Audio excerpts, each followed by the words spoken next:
Hello, today we will be servicing the Pilot Sleeve and Spool set for the Evolution X series of pumps. You will need the lithium grease provided in your kit, snap ring pliers, a socket driver, half-inch socket, half-inch wrench, torque wrench, and a small pick to complete this maintenance.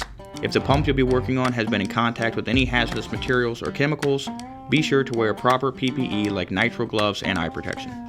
First, removing the cap screws, air inlet cap, and inlet cap gasket from the pump assembly to gain access to the air valve assembly. Next, remove the air valve assembly from the pump. Use the snap ring pliers to remove the snap ring from the air valve body.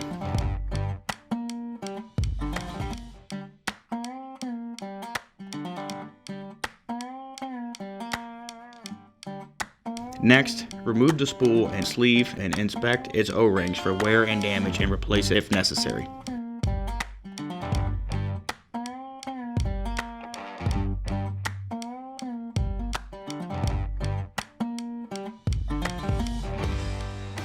Next, use lithium grease, lightly lubricate the O-rings on both the sleeve and the spool.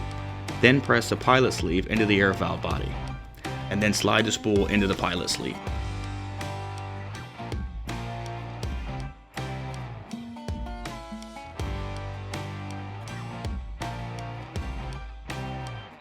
Use the snap ring pliers to resecure the snap ring into the air valve body.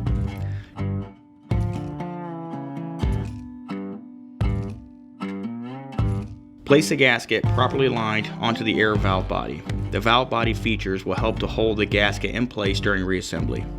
Be sure to reach inside the air valve section of the intermediate and push the actuator plunger pins outward to make room for the air valve assembly. With the gasket installed, line up the valve body with the pump center section and slide it into place. Reinstall the gasket, the air inlet cap, and reinstall the cap screws using a half-inch socket to hold their air valve body securely in place. Tighten the cap screws with a half-inch torque wrench to 150 inch-pounds. If you have any further questions about this process or would like to know more about Sandpiper pumps, please visit www.sandpiperpump.com. Thank you and have a great day.